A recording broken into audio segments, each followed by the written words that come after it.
Welcome to the GCN Tech Show. This week, again, it's me and all my friends. John's gone away again, this time to Italy, see Viglia. Video coming soon. Anyhow, on this week's show, we take a look at the future of pro cycling road bike tech. Also, we have your upgrades, the Bikefall, and some super light 19-gram through axles.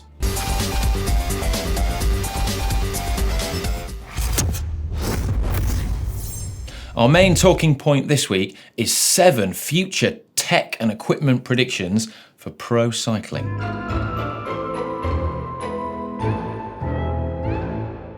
Why is this important? Well, the equipment that we use is often heavily influenced by the equipment that pro riders use. So without further ado, let's have a look. My first prediction is Aero. We will reach peak Aero. Now by this, I mean that bikes will continue to evolve and become more aerodynamic with more aero tube shapes, and it will become the norm that pro riders use aero bikes. Not all do at the moment, and the same for skin suits and more aerodynamic helmets. We'll also see more pro riders, well, all pro riders entering wind tunnels, not just to optimize their time trial positions, but also their road bike positions too, as these facilities are becoming more numerous and more accessible. Now, this will of course reach a moment in time where we achieve peak aero, where aero can't be optimized any further. And that will, I guess, level the aero playing field. This is of course unless there are significant changes to the UCI regulations. More gears. Will we see 13 speed, 14 speed, 20 million speed at the back? Unlikely, we think here at GCN Tech. We believe that in the next 5 years, all the pro teams will be running 12 speed. Campagnolo and SRAM have led the way, having introduced their 12 speed group sets to pro cycling. But it's only a matter of time before Shimano enters the 12 speed party. And I would say that in the next 5 years, you'll still see all the teams running 12 speed. Such has been the timescale, they've all been running 11 speed. However, we think it's unlikely that alternative drive mechanisms will be adopted. But as we reach peak aero, perhaps the drivetrain is where big gains can be made. Could belt drives be the answer? Could something like Ceramic Speed's driven system be the answer? We're not sure, but one thing is for certain, and that is that traditional chain-driven drive systems are far from perfect. Being open to dirt and moisture and dust, they require frequent maintenance and cleaning and can often become less efficient during a race. It's often calculated that during Paris-Roubaix, which is notoriously dirty, the drivetrains can be 20 to 30 watts less efficient at the end of that race. Our next prediction is disc brakes. Disc brakes will be used by everyone in the future, even Team Ineos. That's right, it's inevitable. Disc brakes are coming. That's all I have to say on that. Our next prediction is tubeless tyres. Now, tubeless tyres is a really interesting one. They offer lower risk of punctures, they can seal punctures, you've got lower rolling resistance, and a big push from manufacturers for people to adopt the technology. I've got to say, I've been using tubeless tyres for a few years now. I've currently got Continental GP5000 set up tubeless on my road bike, and I really like them. However, while some pros have adopted tubeless tyre technology, the majority haven't, and this is for 3 main reasons. Firstly, safety. Tubular tyres are deemed to be safer if they puncture than a tubeless one. The likelihood of them staying on the rim is greater, and it's just believed that riders can stop more safely and more controlled with a puncture on a tubular, perhaps on a descent, than they could with a tubeless setup. The next one is the fact that you can ride tubular tyres if you have a puncture. Often this is deemed useful because while a rider is waiting for the service car to come up and give them their replacement wheel, they're able to still ride a bit and not lose as much ground on the peloton as they would if they had to just stop straight away. And the final reason is weight. Now, a tubular tyre and wheel setup is typically 100 to 200 grams lighter than a tubeless tyre and clincher wheel. It's not much, but to pros, they often deem it important. However, what can't be ignored is the fact that manufacturers are investing the majority of their resource and time into developing tubeless technology in terms of wheels and tyres rather than tubular, suggesting that it's only a matter of time before the future is tubeless. Our next prediction concerns weight. Now, bikes will continue to get lighter, although I don't see the UCI weight limit of 6.8 kilograms going anywhere in the next 5 years.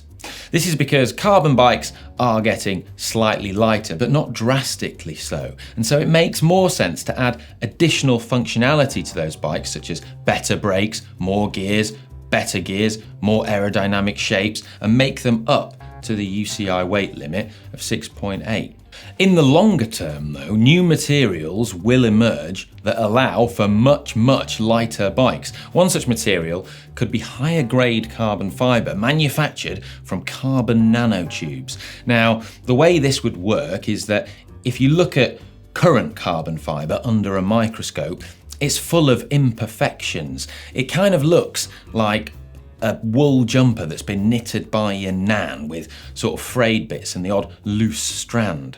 Now, these imperfections cause weaknesses within the structure. Carbon nanotubes, if manufactured on a large scale and woven into big sheets, could provide much higher grade carbon fibre. The key though is working out ways to manufacture them in a cost-effective way on a large scale. Now, essentially this would mean that you could build a bike frame with much less material that was much stronger than it would be ordinarily. There's even talk of using carbon nanotubes to weave a giant rope cable that would stretch all the way up into space, where it would be connected to a geostationary space elevator. But that's another topic for GCN Tech After Dark. The next prediction is improved safety. Now, this is more of something we hope to see rather than something we think we definitely will see. But in light of some of the tragic accidents we've seen over the past few years, we'd really like to see some improved safety for the riders. Now, aside from mandatory helmet use, little has changed in our sport since it began, and little has been done to combat the most common cycling injuries of road rash and collarbone breaks. Hopefully, some very clever people will come up with some clever solutions to combat these problems, perhaps even some of you watching.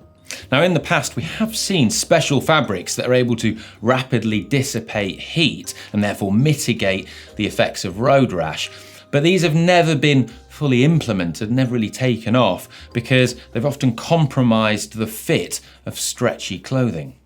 Could we see more airbag use, such as we see in motorcycling now? Well, the Hovding helmet airbag already exists, although it is kind of like a giant scarf and would be pretty sweaty if you had to wear it at the Vuelta. Our final prediction is bottom brackets. There will be about 5 million more bottom bracket standards in the next 5 years. I mean, personally, I'd just like everything to be an external threaded bottom bracket, but that is undoubtedly too much to ask. Cane Creek did have a really cool bottom bracket with some new bearings at Eurobike though. Rather than a traditional race and lube inside the cartridge bearing, they had a polymer race, and which removed the need for lube, essentially making the bearing jet wash and degreaser proof. Cool. Anyhow, let us know down in the comments below what you think will be the future of bike tech. What have we missed? Fundamentally though, it's going to be exciting. Hot tech now. Now, the real reason John isn't here this week is that he's gone on an important mission. Now, many of you will be familiar with John's escapades painting bikes and trying to paint other bikes and attempting to hydro dip. They look pretty good, don't they? I'm impressed with that. Oh yes. Can you turn it around, John? Now, when he is here, you can quite often find John ogling over custom paintwork on Instagram, visuals that he could only dream of being able to do himself. So here is a selection of amazing paint jobs that we've found recently.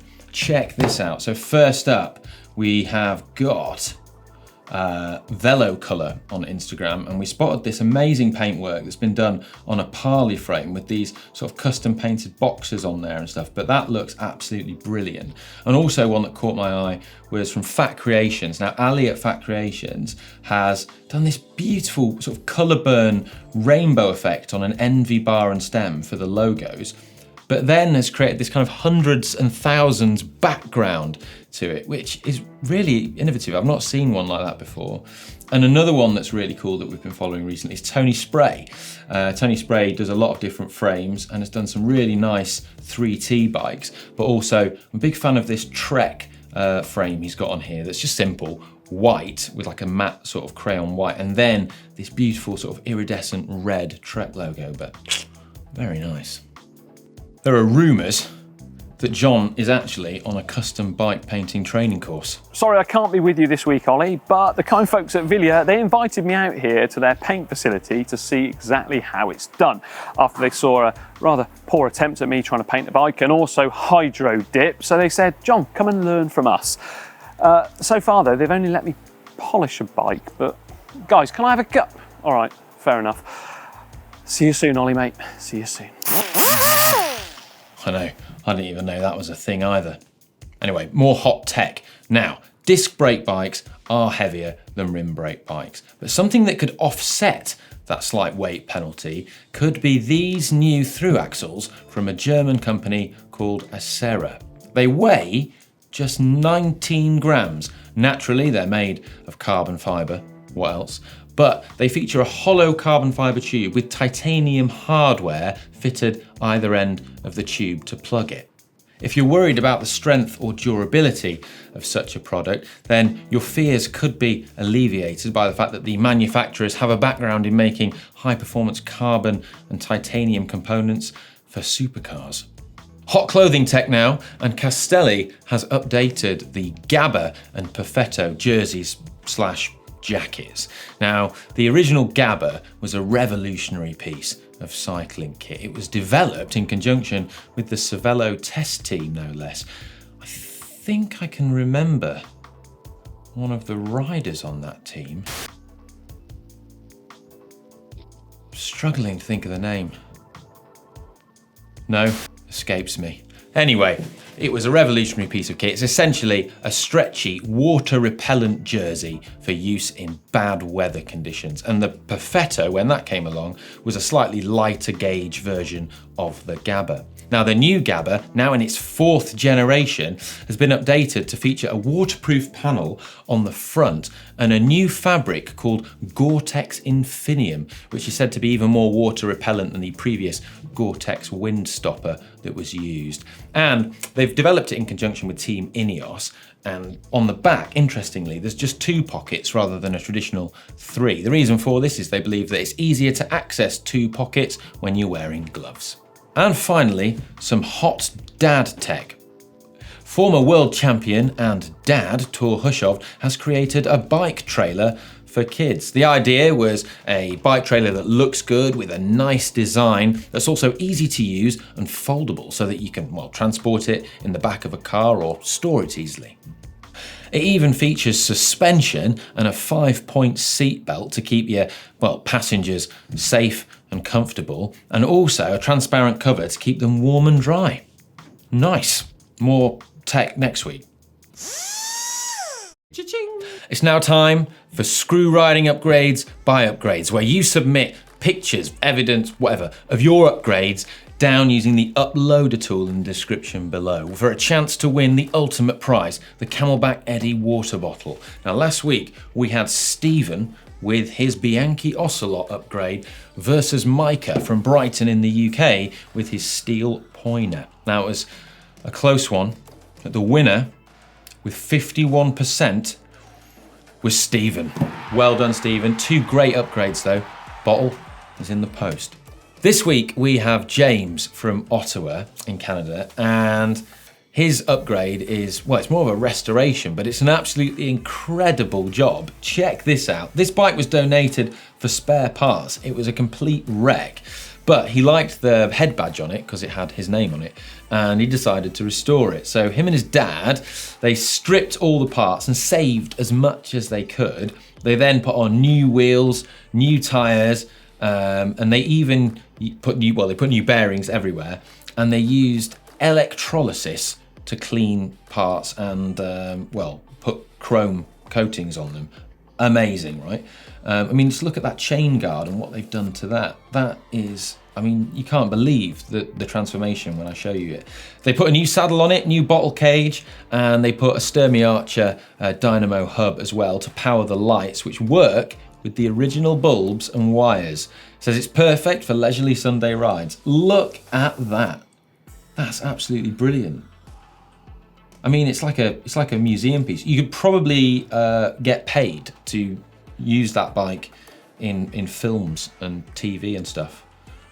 That'd be for period pieces. But that's incredible. What an amazing job that is. Well done. That is that's one of the best ones we've seen, I think. Up against James from Canada, we have got William from Huntington Beach, California, US of A. Now, William has an Ibex bike that he's upgraded and had for a long time. So it's basically America versus Canada right now, like South Park the movie. Go figure. Anyway, William started cycling in 2005 and he wasn't sure he would like it, so he conservatively spent on his bike and bought an Ibex for $399 US. But he fell in love with cycling, great here, and then went about upgrading his beloved bike. Rather than buying a new one, he liked it, so he wanted to just upgrade it and make it better. So he upgraded it in several phases, which I quite like. Phase 1 included changing it to a carbon fork and putting some shorter crank arms on that he preferred. He also changed the bottom bracket, changed to Cane Creek Hellbender headset bearings. He put a Power Tap G3 power meter hub on the back wheel and also got a Garmin and a little bell so that he could tell people to get out of the way. He also changed his bar tape. Then the next phase of his upgrades, I like that he's done this in phases, it's good. He put some American Classic wheels on there and also put some better tyres and changed some Ultegra 6600 components. Really cool. And some 105 cranksets and brake shift levers.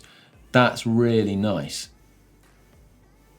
I really like what you've done there, and I think some of the upgrades you've made are really sensible and great choices. Power Tap hub, great, and that mixture of sort of 105 on Ultegra components has really improved the ride. One of the best upgrades you can make is always wheels, so you've done a good job. And that is a really fine looking bike. Nice, really like that. So you decide who's it going to be. It's not down to me. Who wins, America or Canada?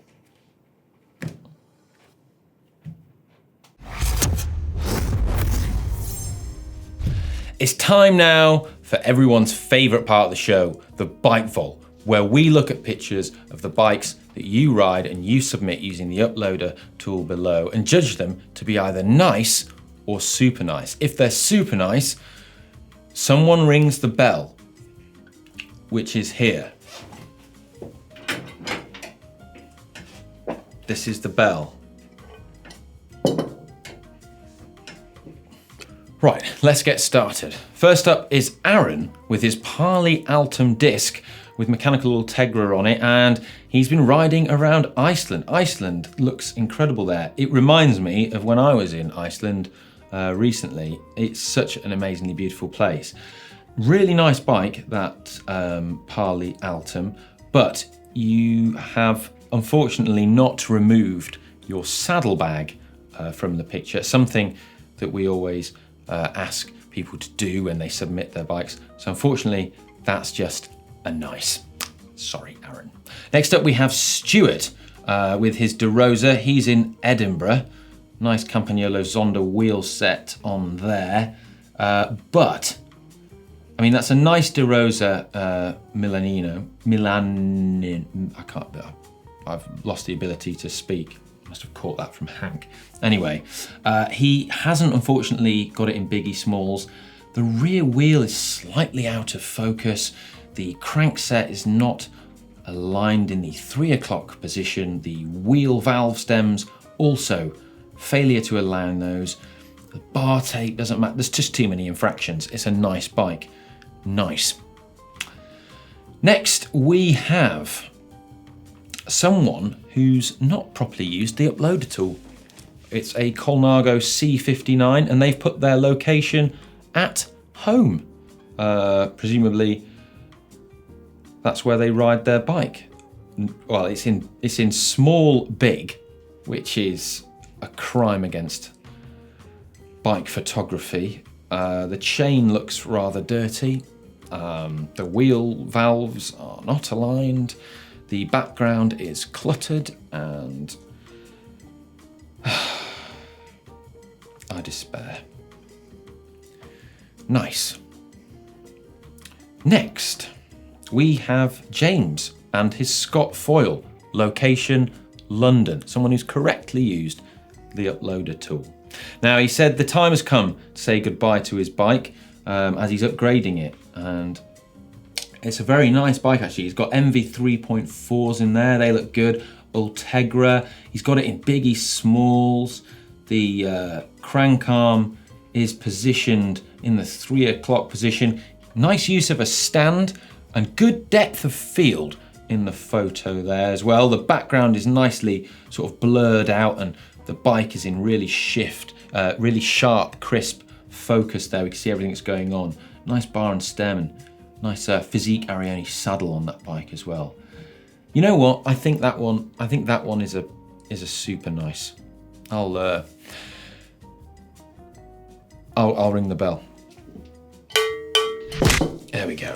And finally this week, we've got Chris. Wow, that is incredible. Chris is from Castlemaine, Victoria in Australia. And he has submitted an absolutely fantastic Victorian Railways J-Class locomotive. Oh, look at that.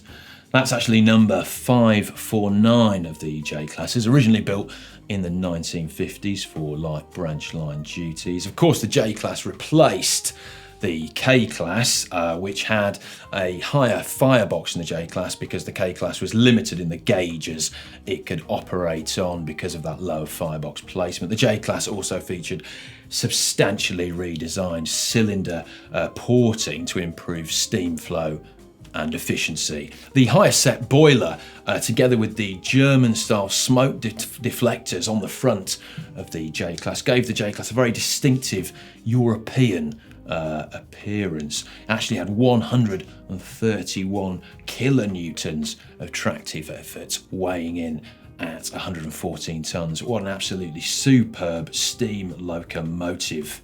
That is fantastic, absolutely amazing. More Bikefall next week. That's it for this week's show. Hope you enjoyed it. And if you like our content and would like to support the channel, then you can do very easily by clicking subscribe down below and also the bell icon to get notifications if you haven't done so already. And if you'd like one of these rather splendid GCN themed hoodies, then you're in luck because we've got them for sale in the GCN shop. All right, I'm gonna go now. Bye.